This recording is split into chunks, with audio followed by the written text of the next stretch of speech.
Reading and Literacy Grade 1 Quarter 1 Week 6 Day 2 Let's learn about Letter N Matatag Curriculum. Hello kids, it's me, Teacher Frel. Don't forget to subscribe, like, and share, and hit the notification bell for the latest video. You can also follow my Facebook page, Teacher Frel TV. For today's lesson in Reading and Literacy 1, we will discuss about letter N. Day 2. At the end of the lesson, the learners are able to identify the letter N and its sound. Read words that contain the letter N. Write words that contain the letter N. And isolate the initial sound in words beginning with N. Anong mga salita ang alam ninyong nagsisimula sa letrang N? Narito ang mga halimbawa ng salitang nagsisimula sa letrang N, gaya ng nanay, niyog, noo, nara, nota, nunal, nilaga, ninuno, nora.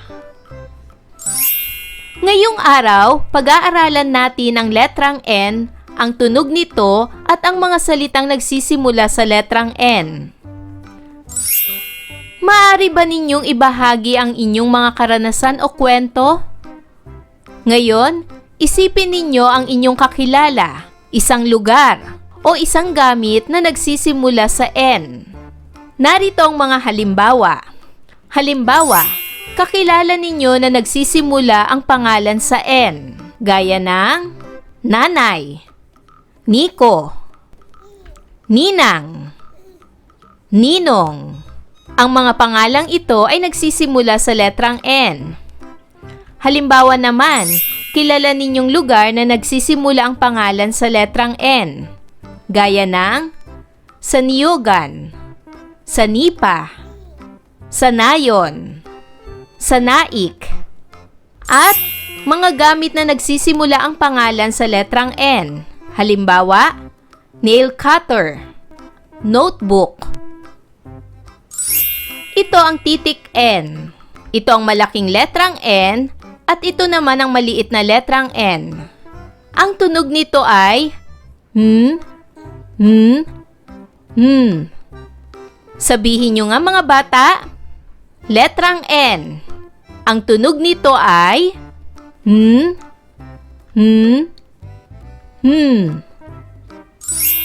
Ngayon naman ay magtugma tayo ng tula. Sabay-sabay nating bigkasin ang tulang ito. Ang nanay ay nagluluto ng nilaga at tinola. Siya ay nagsasanay magluto ng iba pang lutuin. Siya ay tunay na mahalaga sa bahay. Naririnig niyo ba kung alin ang mga salitang magkatugma? Tama! Tunay at nanay ay nagtutugma kay bahay at nagsasanay. Anong napansin niyo sa mga salitang magkakatugma? Kung inyong mapapansin, magkakatugma ang huling pantig ng mga salitang ito. Ang huling tunog ng bawat salita ay nagtatapos sa letrang Y, kaya ang mga ito ay magkakatugma. Ngayon ay alamin na natin ang mga salitang nagsisimula sa N. Ang pangalan ng batang ito ay Nena. Ito ay nagsisimula sa letrang N. Ito ay may tunog na Nena. Nuno. Ito ay nagsisimula sa letrang N. Ito ay may tunog na Nuno. Niyog. Ito ay nagsisimula sa letrang N. Ito ay may tunog na niyog. Nanay. Ito ay nagsisimula sa letrang N. Ito ay may tunog na nanay. Nata. Ito ay nagsisimula sa letrang N. Ito ay may tunog na nata. Nota. Ito ay nagsisimula sa letrang N. Ito ay may tunog na nota. Noo. Ito ay nagsisimula sa letrang N. Ito ay may tunog na noo. Nobela. Ito ay nagsisimula sa letrang N. Ito ay may tunog na nobela. Nida. Ang pangalan ng bata ay nagsisimula sa letrang N. Ito ay may tunog na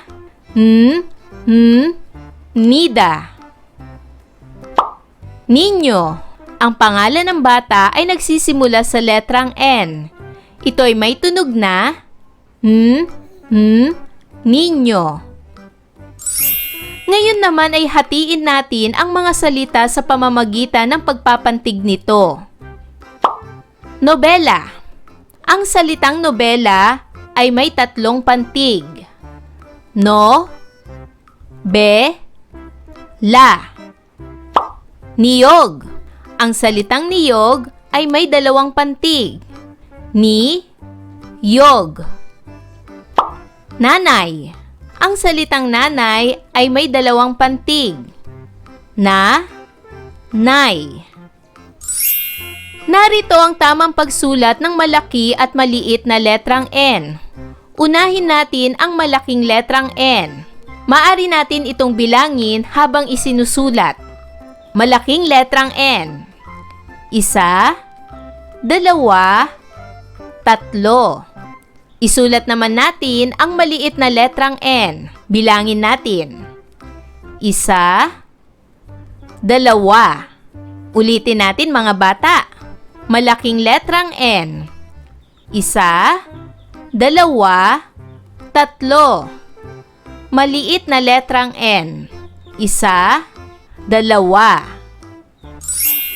Ngayon naman, maaari nating palitan ang unang tunog ng bawat salita.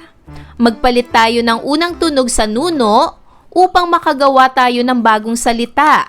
Kung babaguhin natin ang N sa salitang nuno, papalitan natin ito ng P, makakakuha tayo ng salitang puno. Paano naman kung palitan natin ang N ng nata ng letrang L? Ano na ang bagong salita? Magiging lata naman ito. Ang bagong salita ay lata. Tandaan, kung alam natin ang unang tunog ng isang salita, nakakatulong ito sa atin sa pagbasa ng salita. Ngayon naman ay pakinggan ang salitang ibibigay ko. Isulat ang titik N sa patlang ng salita kung ito ay nagsisimula sa tunog na N. Unang bilang, ito ay nota. Pangalawang bilang, bata. Pangatlong bilang, nanay. Pang-apat na bilang, baso. Panglimang bilang, niyog. Pang-anim na bilang, noo. Pang-pitong bilang, yoyo. At pang-walong bilang, nobela. Napakinggan nyo ba mga bata? Anong mga salita ang may titik N? Tama! Narito ang mga salitang nagsisimula sa titik N. Ang unang bilang ay nagsisimula sa titik N, nota. Ang pangalawang bilang ay hindi nagsisimula sa titik N sapagkat ito ay titik B, bata. Pangatlong bilang, ito ay nagsisimula sa titik N, nanay. Pang-apat na bilang, hindi ito nagsisimula sa titik N sapagkat ito ay baso. Panglimang bilang, niyog. Nagsisimula ito sa titik N. Pang-anim na bilang, nagsisimula rin ito sa titik N, noo. Pang-pitong bilang, Hindi ito nagsisimula sa titik N sapagkat ito ay yoyo. At pangwalong bilang, nobela. Ito ay nagsisimula sa titik N. Ganito rin ba ang mga sagot nyo mga bata? Ayan mga bata, naunawaan nyo ba ang ating aralin sa araw na ito? Kung ganon, magaling! Mga bata, sana'y marami kayo natutunan sa ating aralin. Hanggang sa susunod na video lesson, paalam! Thanks for watching!